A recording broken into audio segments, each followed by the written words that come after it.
달려 있다. 이는 하나님의 말씀입니다. 오늘은 종교개혁주의를 맞이해서 종교에 죽고 예수와 살다라는 제목으로 함께 말씀을 나누도록 하겠습니다. 미리 아까 제가 광고 때도 말씀드렸던 것처럼 오늘 과연 내가 준비한 설교를 할 수 있을까 마음이 많이 무거웠습니다. 그러나 우리가 또 함께 이 시대를 향해서 우리를 향해서 하시는 또 하나님의 음성이 각자에게 있을 거라 믿고 또 준비한 설교를 여러분들과 함께 나누도록 하겠습니다. 그래서 제가 오늘 설교를 할 때 이 할로윈 데이에 대해서 잠깐 언급하더라도 그들을 탓하거나 정죄하려고 하는 말은 아니니 그런 부분에 대해서는 이해하고 들어주시면 감사하겠습니다. 우리나라에는 미국의 영향을 받은 그런 절기들이 있습니다. 바로 그 대표적인 예가 할로윈 데이죠. 사실 이것은 귀신들의 축제로 봐도 무방합니다. 사실 처음 생겨난 것은 기독교적인 의미가 조금은 있었습니다만은 그러나 전혀 성경적이지 않는 상황 속에서 생겨난 그 행사였고, 뿐만 아니라 할로윈 데이는 소비주의의 탈을 쓰고 새로운 문화를 만들어 더 많은 소비로 끌어내려는 상업적 수단에 불과하다라는 것을 우리는 바로 직시해야 합니다. 성경에서는 귀신이나 마귀를 놀이나 문화의 대상으로 만든 적이 없습니다. 그러나 또한 이러한 문화는 영적 세계를 잘못 이해하게 만듭니다. 우리가 몇 주일에 걸쳐서 나누고 있는 영적 전쟁을 전혀 엉뚱한 방향으로 이해하게 되는 그러한 우를 범할 수도 있는 것이 이러한 할로윈 데이의 축제입니다. 또 하나의 절기가 있죠. 그것은 매년 11월 셋째 주가 되면 지키게 되는 추수감사주일입니다. 추수감사주일 역시 기독교적이기보다는 사실 미국인의 축제에 가까운 절기입니다. 미국으로 건너온 청교도들이 질병과 굶주림으로 죽을 뻔한 위기에서 아메리카 원주민의 도움을 받아서 정착하고 살게 된 것을 기념하는 날입니다. 당시에 굶주려 있던 그 영국인들, 그 청교도인들을 향해서 원주민들은 시커멓고 날지 못하는 조류를 먹으라고 건네주었습니다. 바로 이것이 칠면조였다고 합니다. 그래서 그들은 추수감사절이 되면 칠면조를 먹으면서 축제를 벌이기도 하죠. 그러니 추수감사주일도 정확하게 말하자면 기독교적이기보다는 미국 교회의 영향을 받은 그런 행사입니다. 그러면 오늘은 어떻습니까? 오늘은 지금으로부터 505년 전 1517년 10월 31일 루터가 독일 카톨릭 교회를 향해 그 부당함을 고발하면서 비텐베르그 교회 정문 앞에 95개 조항의 반박문을 정문에 써붙인 날을 기념하는 바로 종교개혁 기념주일입니다. 이날은 미국 교회나 어떤 특정한 지역에 생겨난 문화가 아닌 우리 기독교인들 모두가 지키고 기념해야 하는 날이며 절기입니다. 종교개혁 주일이 갖는 의미가 큽니다. 당시 로마 교황청의 타락과 잘못된 신앙 교리 등에 맞서서 다시 성경으로 돌아가자는 구호 아래 전개된 개혁운동을 기념하는 날이기 때문인 것이죠. 바로 우리가 지금 함께 있는 이 개신교, 장로교, 여러 감리교도 될 수 있고요. 이런 개신교들이 생겨나게 된 바로 그 출발점이기 때문에 그렇습니다. 5개 유명한 그 핵심 조항이 있죠. 표가 있습니다. 솔라 스크립투라, 오직 성경으로. 솔루스 크리스투스, 오직 예수 그리스도. 솔라 그라티아, 오직 은혜. 솔라 피데, 오직 믿음으로. 솔리 데오 글로리아, 오직 하나님께 영광. 바로 이 5가지 표가 우리 개신교의 핵심이라는 것입니다. 그래서 개혁된 교회는 계속 개혁되어야 한다라는 말을 되새기며 이날 다시금 교회의 개혁 과제를 고민해보며 나의 신앙생활을 점검해봐야 하는 날, 바로 그것이 종교개혁주일입니다. 그래서 특별히 10월 31일을 할로윈 데이로 기억하지 말고 종교개혁일로 생각하고 자신들의 신앙의 여정을 다시 한번 돌아보는 그러한 날이 될 수 있기를 바랍니다. 그런 의미에서 오늘 저와 여러분 역시 다시금 우리 교회 안에서 신앙생활에서 개혁해야 할 것들이 무엇인지 살펴보는 오늘 이 시간이 되기를 바랍니다. 여러분이 기독교인이 되기로 한 결정적인 이유는 무엇이 있습니까? 사실 저는 태어나 보니 금수저를 물고 태어나지는 못했습니다. 다만 태어나 보니 십자가를 물고 태어났습니다. 당연히 저는 매우 당연스럽게도 주일 예배에 참석했어야 했고요. 저의 어린 시절과 청소년 시절, 청년 시절, 아마 저의 인생의 모든 대부분은 교회와 관련되어 있었습니다. 이것은 저에게 너무나 당연한 일이었습니다. 그러다 보니 내가 왜 기독교를 선택하게 되었지라는 물음에 정확하게 대답하기는 쉽지 않을 것 같습니다. 하지만 지금 내가 하나님을 섬기고 있는 이유에 대해서는 확실히 말할 수 있을 것 같습니다. 여러분은 왜 기독교를 선택하게 되었습니까? 종교라는 것은 인류 역사 발전에 중요한 한 축을 맡아왔습니다. 인류에게서 종교가 생겨나게 된 이유가 무엇일까요? 마하트마 간디는 이렇게 말했습니다. 여러 종교는 한 지점에서 만나는 여러 길과도 같다. 어차피 모두 같은 목적지에 이를 텐데 다른 길로 간들 무슨 상관인가? 어떻게 생각하십니까? 여러 다양한 종교가 존재하는데 모든 종교는 산 정상에 그 꼭대기로 한 지점으로 다 같이 향해 가고 있지 단지 그 길이 다를 뿐이다 라고 말하죠. 아마도 많은 분들이 한 번쯤은 일반인들이 종교에 대해서 말할 때 들었음직한 그러한 이야기일 것입니다. 오늘 설교에 전체적인 영향을 주었던 책이 있습니다. 스카이 제서니 목사의 종교에 살고 예수에 살다라는 책이고 오늘 설교 제목도 그와 같죠. 그 책에서는 이 상황에 대해서 이렇게 말합니다.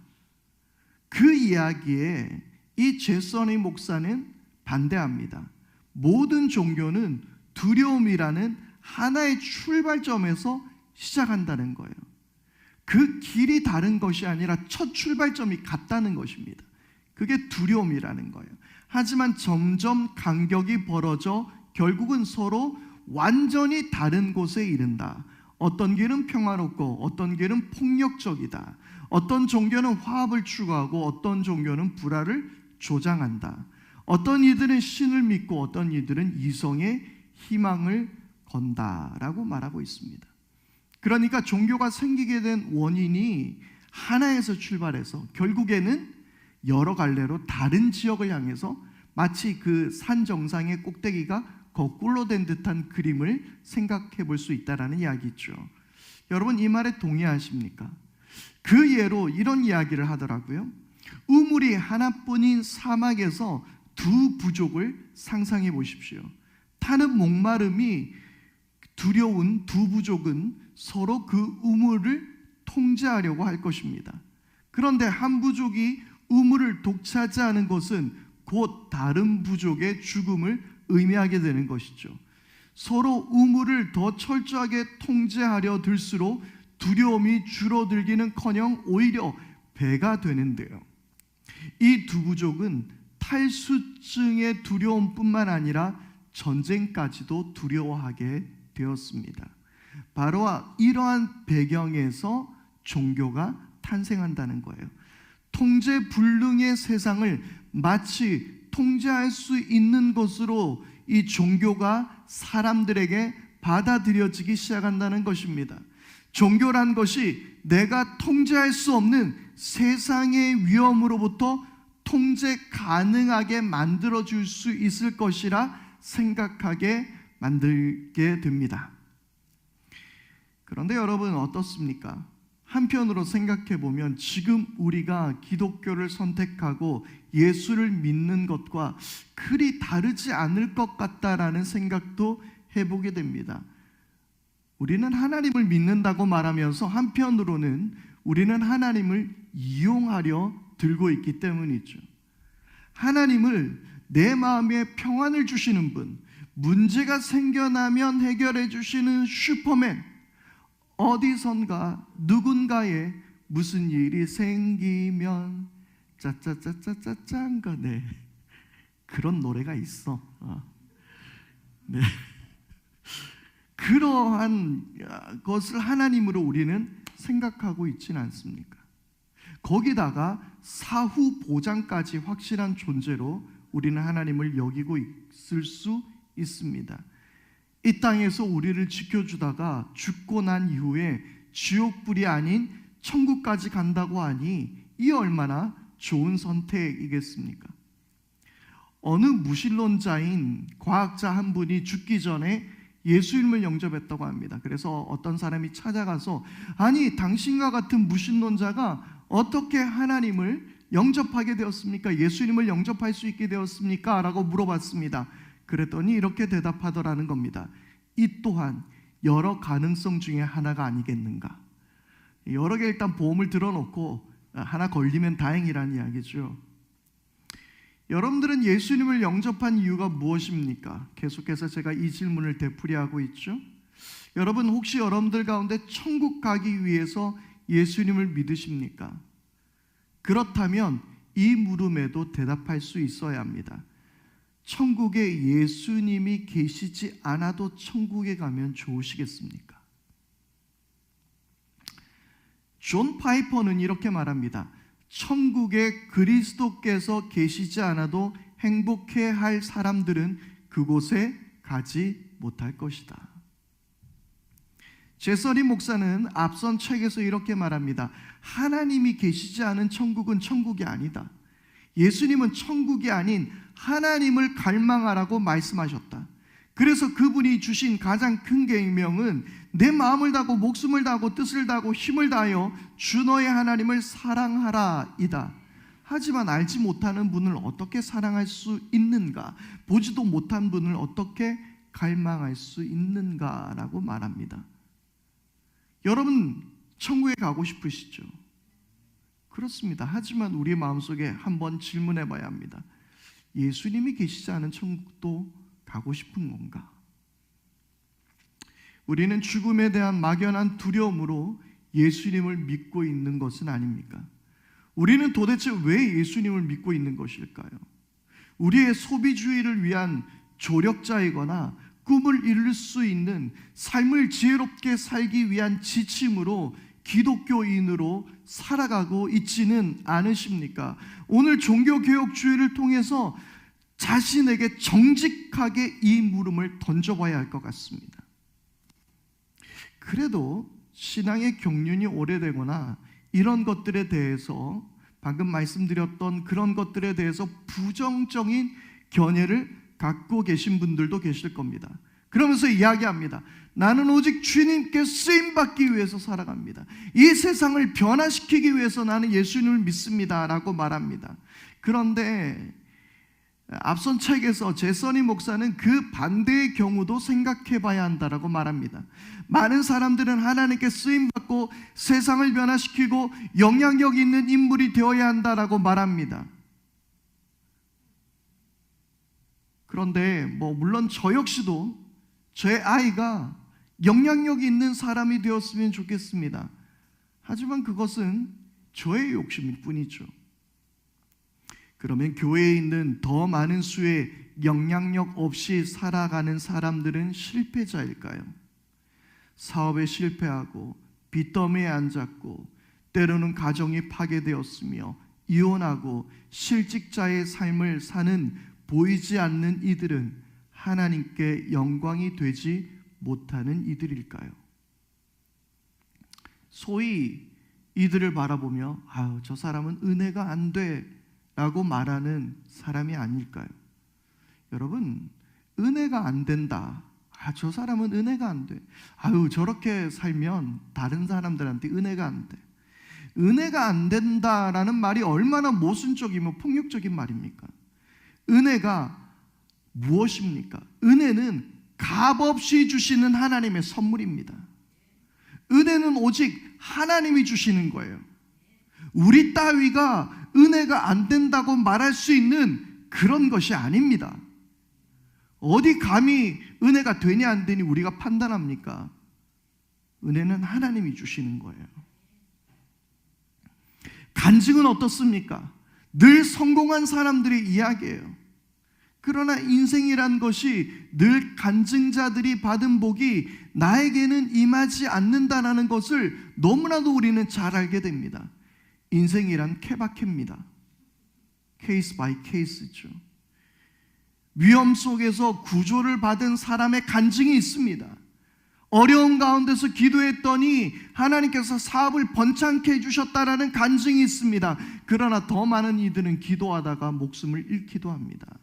더 많은 이들은 기도하다가 사업을 실패하기도 합니다. 세상을 바꿀 만한 영향력이 있어야 하는 것만이 아닙니다. 성경에서는 예수님을 만난 사람들이 모두 영향력 있는 위대한 인물이지만은 않았습니다. 오히려 버려진 이들이 예수님의 친구일 가능성이 더 큽니다. 마태복음 9장 10절에서 13절 말씀이죠.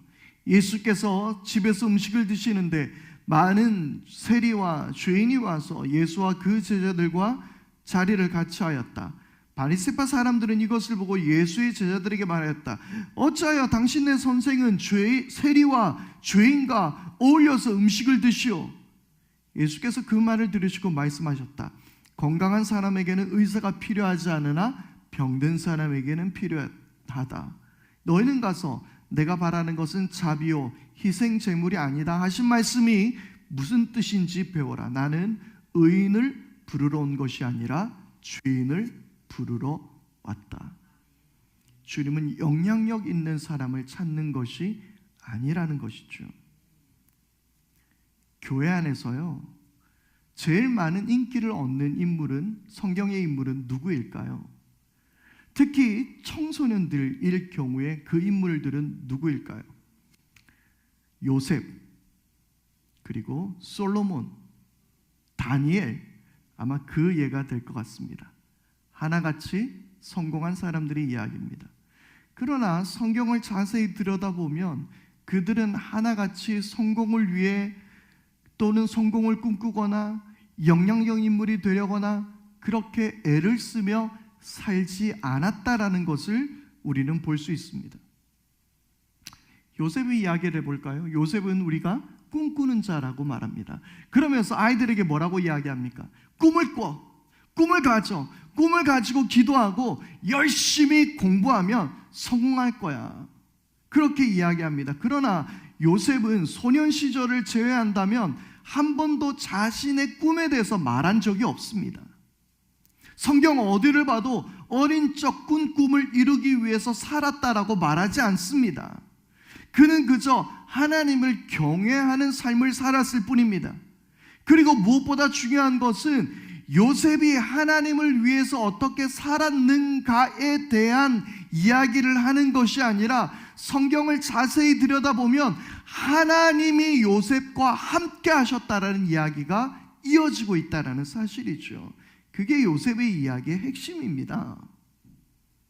솔로몬은 특히 한국의 엄마들, 아니 세계의 엄마들이 딱 좋아할 만한 인물입니다. 그래서요, 솔로몬 하면 솔로몬 학원, 솔로몬 유치원, 솔로몬 공부방, 심지어 솔로몬 부동산, 솔로몬 저축은행, 여러 가지 것들이 등장합니다. 솔로몬 하면 떠오르는 이미지 무엇입니까? 똑똑해, 돈 많아, 거기다 왕이야. 교회는 한마디 더 붙입니다. 교회를 건축하니, 성전을 건축하니 하나님이 복을 주시더라. 솔로몬에 대해서 여러분들의 판단은 어떻습니까? 사실 솔로몬은 이스라엘의 패망의 원인이 되는 사람이에요. 그는 결코 존경받을 만한 선한 왕이 아닙니다. 솔로몬 때문에 북이스라엘과 남유다가 갈라지게 되는 바로 그 빌미를 제공했고요. 솔로몬 때문에 우상들이 이스라엘로 몰려오게 되었습니다. 다니엘 기도, 다니엘 학습법. 다니엘은 그러나 성공이나 기도의 소원을 이루기 위해 애쓴 인물이 아니라 오히려 다니엘은 제국과 맞선 사람입니다. 소위 세상이 말하는 성공의 표지라 할 수 있는 제국, 그 페르시아 제국, 바로 그 제국과 맞서서 하나님을 경외하기로 결정한 인물이 다니엘입니다. 성공을 추구한 인물, 기도의 소원을 이루려고 애쓴 인물이 아니라 성공이라고 말하는 제국과 모든 것을 거부하고 맞선 인물이 다니엘입니다. 다니엘서는 기도의 응답이나 성공의 법칙이 아니라 순교할지라도 배교하지 말라라는 메시지를 전하고 있는 것이 다니엘서입니다. 얼마 전에 다니엘 학습법으로 유명한 한 목사님의 유튜브를 본 적이 있습니다. 절대 찾아보지 마세요. 이분이 태극기 부대에 푹 빠졌더라고요. 이상한 이야기를 하더라고요. 여러분, 제가 이야기했던 요셉, 솔로몬, 다니엘 다 우리의 필요에 따라 우리의 욕망을 채우기 위해서 우리는 그 인물들을 핀셋으로 끄집어내어 우리에게 어떤 영향, 우리에게 어떤 그 지혜, 삶의 방식들, 아니면 때로는 자기 개발, 이런 것들을 요구하게 됩니다. 제서니 목사는 성경이란 무엇인가라고 질문을 했다고 합니다. 한 번은 어느 교회에서 이렇게 물었더니 에너지 넘치는 한 10대 청소년이 손을 번쩍 들고 대답했습니다. 이때 이 성경은 바이블이라고 하죠. 영어로 B-I-B-L-E라는 그 철자를 가지고 있는데요. 이 소녀는 이렇게 말합니다.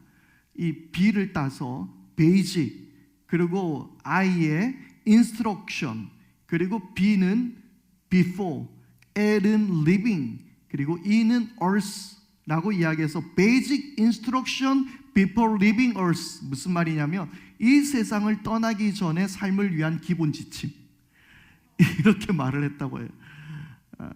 여러분, 그런데 성경이 이 세상을 떠나기 전 우리의 삶을 위한 기본 지침이겠습니까? 그렇게 성경을 인류를 위한 하나님의 참고서쯤으로 우리는 성경을 받아들이고 우리의 필요에 따라서 그 성경을 받아들이려고 하지는 않습니까? 우리는 하나님을, 복음을 이용하고 있는 사람들은 아닐까요? 필요한 부분만 끄집어내어 내 삶의 욕망을 채우려는 수단이 아니었겠습니까? 독일 교회는 2017년 종교개혁 500주년을 기념해서 세계 교회를 향해 23개의 조항을 작성했습니다. 그중 몇 가지를 소개하겠습니다. 첫 번째, 종교개혁은 유럽에서 출발했지만 시대를 가르고 세계를 바꾸는 교회사적 의미뿐만 아니라 세계사적 의미를 갖는다. 그리고 7번째인데요, 종교개혁은 신앙의 본질이 그 핵심으로 하나님과 사람의 관계를 위시해 자기 자신과의 관계, 함께 살아가는 이웃과 세계와의 관계를 새롭게 규정했다. 8번째, 종교개혁은 오직 그리스도를 통해 의롭게 된 사람은 그 어떤 중재자 없이 하나님 앞에 서게 했는데, 그로써 오직 하나님의 인정을 통해 인간의 정체성과 가치를 부여했다. 성별, 신분, 능력, 신앙, 업적에 주목하지 않았는데 비로소 크리스찬의 자유가 시작되었다. 10번째예요. 루터는 1520년에 기독교인의 자유에 대해서라는 책에서 이웃에 대한 사랑과 사회적 책임을 하나님이 인정한 크리스천의 피할 수 없는 책무로 규명했다. 18번째, 종교개혁은 크리스천의 사랑을 이웃과 공동체를 섬기는 삶으로 이끌어서 병원, 고아원을 비롯한 사회봉사에도 적극적으로 참여하겠다. 19번째, 종교개혁이 말하는 모든 직업 소명은 제한된 중세교회 성직자 소명의식을 뛰어넘어 어떤 직업이든 일터에서든 하나님을 섬긴다는 영적 수준으로 그 가치를 이끌었다. 22번째, 현대는 다문화와 다종교로 치닫고 있지만 기독교적 신앙 고백은 교회가 함께 종교개혁의 정신으로 설 때 분명한 힘을 발휘할 것이다.